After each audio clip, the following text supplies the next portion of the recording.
VIP launch, 500-ലധികം പേർക്ക് ഭക്ഷണം കഴിക്കാനുള്ള ഡൈനിങ് ഹാൾ, വിശാലമായ ആംഫി തിയേറ്റർ, 200-ലധികം വണ്ടികൾക്കുള്ള പാർക്കിംഗ് ഏരിയ, 300-ഓളം സീറ്റുകളുള്ള റോയൽ ഗസിബോ, 7 ലക്ഷറി സ്യൂട്ട് റൂംസും.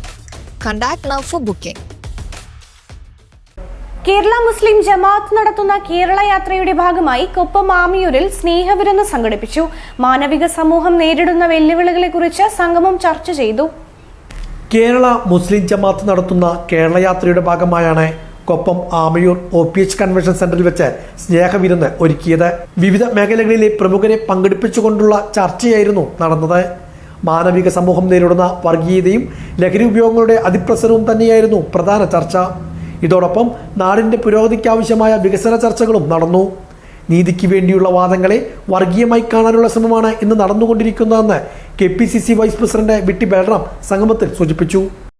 പരസ്പര ബഹുമാനത്തെ ഉറപ്പിച്ചു നിർത്താൻ സാധിക്കണമെങ്കിൽ നമുക്ക് നീതിക്കൊപ്പം നിൽക്കുക എന്നുള്ളതാണ് അതിൽ ഏറ്റവും പ്രധാനമായിട്ടുള്ളത്. മനുഷ്യർക്കൊപ്പം എന്ന് പറഞ്ഞാൽ അതിൻ്റെ അർത്ഥം നീതിക്കൊപ്പം എന്നുള്ളതാണ്. ഇന്ന് ദൗർഭാഗ്യവശാൽ നമ്മൾ കേരളത്തിൽ കണ്ടുകൊണ്ടിരിക്കുന്നത് നീതിക്ക് വേണ്ടിയുള്ള ഏതൊരു വാദത്തെയും വർഗീയമായി കാണാൻ പറ്റുന്ന തരത്തിലുള്ള ഒരു പ്രവണത വർദ്ധിച്ചു വരുന്നതാണ്. ഒരു സമൂഹത്തിന്റെ, ഒരു പ്രദേശത്തിന്റെ, സാമുദായിക വിഭാഗത്തിന്റെ നീതിയുടെ ആവശ്യങ്ങൾ നമ്മൾ മുന്നോട്ട് വയ്ക്കുമ്പോൾ അത് വർഗീയമാണ്, അത് പറയാൻ പാടില്ല എന്ന് പറയുന്ന തരത്തിൽ മറ്റു ചില ആളുകൾ കുഴപ്പമുണ്ടാക്കുക. അവിടെ കാര്യകാരണ സഹിതം വസ്തുനിഷ്ഠമായി അത് ശരിയാണോ തെറ്റാണോ, അവർ പറയുന്നതിൽ ന്യായമുണ്ടോ എന്ന് പരിശോധിക്കാൻ തയ്യാറാകാതെ ആരാണ് പറയുന്നത് എന്ന് നോക്കി ചാപ്പ കുത്തുക എന്ന് പറയുന്ന ഒരു പ്രവണതയിലേക്ക് കേരളം മാറുക.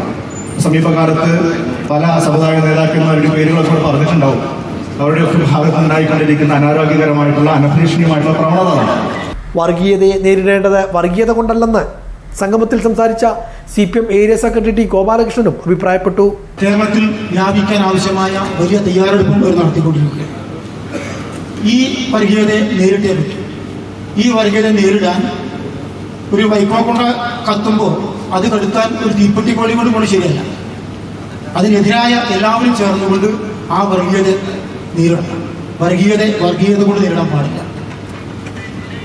അപ്പൊ ആ വർഗീയത അടിത്തട്ട് വരെ വ്യാപിക്കാൻ പോകുമ്പോൾ അടിത്തട്ട് വരെ എല്ലാവരും ചേർന്നുകൊണ്ട് മതനിരപേക്ഷത ആഗ്രഹിക്കുന്ന, നന്മ ആഗ്രഹിക്കുന്ന, നാളെ ജനിക്കാൻ പോകുന്ന മക്കളെ സ്നേഹിക്കുന്ന എല്ലാവരും ഒരുമിച്ച് അണിനിരന്നുകൊണ്ട് വർഗീയത നേരിടണം. ഇതുപോലെ തന്നെയാണ് ലഹരി, മദ്യം, അതിലേറെ അപകടകരമായ മയക്കുമരുന്ന്, ഇതിനെ നേരിടണം. ഇതിനെ മൊത്തത്തിൽ നേരിടാൻ നമ്മൾ കേരളത്തിൽ ഇപ്പോൾ നമ്മുടെ മുന്നിൽ ജനകീയാസൂത്രണത്തിൻ്റെ പാഠമുണ്ട്, അതുപോലെ തന്നെ സാക്ഷരതാ പ്രവർത്തനത്തിന്റെ പാഠമുണ്ട്. അങ്ങനെയുള്ള മനുഷ്യനെല്ലാം ഒരുമിച്ച് നിന്നുകൊണ്ട് അടിത്തട്ട് വരെ ഒരുമിച്ച് നിന്ന് പ്രവർത്തിച്ച പരിചയം നമുക്കുണ്ട്. അങ്ങനെ എല്ലാവരും അടിത്തട്ട് മുതൽ, സമൂഹത്തിന്റെ അടിത്തട്ട് മുതൽ മേലെ വരെ എല്ലാ നന്മ ആഗ്രഹിക്കുന്ന ആളുകളെയും കോർത്തിണക്കിക്കൊണ്ട് ഒരുമിച്ച് അത്തരം ഒരു പ്രസ്ഥാനം. സംസ്ഥാനത്തെ പുതിയ ജില്ലകളുടെ ആവശ്യകത ഉൾപ്പെടെയുള്ള വികസന ചർച്ചയും സംഗമത്തിന്റെ ഭാഗമായി നടന്നു. മുൻ MLA CP മുഹമ്മദ്, പട്ടാമ്പി നഗരസഭ ചെയർപേഴ്സൺ TP ഷാജി, വിളയൂർ ഗ്രാമപഞ്ചായത്ത് പ്രസിഡന്റ് നീരടി സുധാകരൻ, കുർക്കല്ലൂർ ഗ്രാമപഞ്ചായത്ത് പ്രസിഡന്റ് VM മുഹമ്മദ് അലി, ജില്ലാ പഞ്ചായത്ത് അംഗം Ismail Vilayur, Riyas Mukkoli, OK Farooq, PKM Shefeeq, KP Noufal, Mustafa തങ്ങൾ, ഉമ്മർ മദനി വിളയൂർ, സിദ്ദിഖ് ഫൈസി, റഹ്മത്തുള്ള സക്കാഫി എളമരം എന്നിവരും പങ്കെടുത്ത് സംസാരിച്ചു.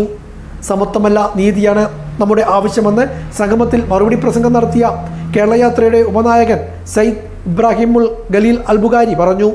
ആരോഗ്യ വിദ്യാഭ്യാസ രംഗങ്ങളിൽ നീതി നടപ്പാക്കണമെന്നും അദ്ദേഹം ഓർമ്മപ്പെടുത്തി. ഞങ്ങൾക്ക് ജില്ല വേണമെന്ന് നിർബന്ധമൊന്നുമില്ല, ഞങ്ങൾക്ക് നീതി വേണം എന്നൊരു നിർബന്ധമുള്ളൂ. 8 ലക്ഷം ആളുകളുടെ ജില്ലയ്ക്ക് ഒരു മെഡിക്കൽ കോളേജ്, അതിൻ്റെ 5 ഇരട്ടി ആളുകളുള്ള 50 ലക്ഷം ആളുകളുള്ള ജില്ലക്കും ഒരു മെഡിക്കൽ കോളേജ്. ഇതെന്ത് രീതിയാണ്? സമത്വമല്ല ഞങ്ങൾ ആവശ്യപ്പെടുന്നത്, ഞങ്ങൾ നീതിയാണ് അവകാശപ്പെടുന്നത്. അത് നിഷേധിക്കാൻ എങ്ങനെയാണ് കഴിയുക? വ്യത്യസ്തത വേണം, പക്ഷേ വിവേചനം പാടില്ല. സ്വാഭാവികമായും വ്യത്യസ്തത ഉണ്ടായി. ഇവിടെ ഞങ്ങൾ പറയാനുള്ളത് മലപ്പുറം ജില്ല എന്ന് മാത്രമല്ല, പാലക്കാട്, മലപ്പുറം, തൃശ്ശൂർ ജില്ലകളിൽ ഏകീകരിച്ചുകൊണ്ട് എത്ര ജനങ്ങളുണ്ട്, പോപ്പുലേഷനുണ്ട്. ഉദാഹരണത്തിന് 400 പൗരന്മാർക്ക് ഒരു പോലീസ് ഉദ്യോഗസ്ഥൻ വേണമെന്ന്, 600 പൗരന്മാർക്ക് ഒരു പോലീസ് ഉദ്യോഗസ്ഥൻ വേണമെന്നാണ് ഇവിടുത്തെ നിയമം. നടക്കുന്നുണ്ടോ ഇല്ല എന്നുള്ളത് വേറെ വിഷയം. ഞാനത് ഇപ്പോൾ ആ ഭാഗത്തേക്ക് കടക്കുന്നില്ല. എന്ന പോലെ കേരളത്തിലെ എല്ലാ ജില്ലകളിലുമുള്ള ജനങ്ങളുടെ കണക്കെടുത്ത്, പൗരന്മാരെ കണക്കെടുത്ത് ആ പൗരന്മാർക്ക് കിട്ടേണ്ട രീതി ആരോഗ്യ മേഖലയിൽ പാലക്കാട് ദൈർഘ്യം എത്രയാണ്, മലപ്പുറം ജില്ലയുടെ ദൈർഘ്യം എത്രയാണ്, ഒരു രോഗി ഒരറ്റത്ത് ഈ ജില്ലയിലേക്ക് എത്തുമ്പോഴേക്ക് മരിച്ചു പോകുന്ന അവസ്ഥകൾ. അപ്പോൾ ഇവിടെ പരിശോധിക്കേണ്ടത്, ഒന്നുകൂടി പറഞ്ഞാൽ നിർത്താം, കുറേ പറയണമെന്ന് എനിക്കുണ്ട്. മലപ്പുറം ജില്ലയിൽ രൂപീകരിക്കുന്ന സമയത്ത്, അല്ല 1980 രൂപീകരിക്കുന്ന സമയത്ത് 1980 2.5 കോടി ജനങ്ങൾ. ജില്ല രൂപീകരിക്കുന്ന സമയത്താണ് കൂടി നോക്കുകയാണ്. ഇപ്പൊ അതേ സ്ഥാനത്ത് 3,54,00,000 ആളുകൾ.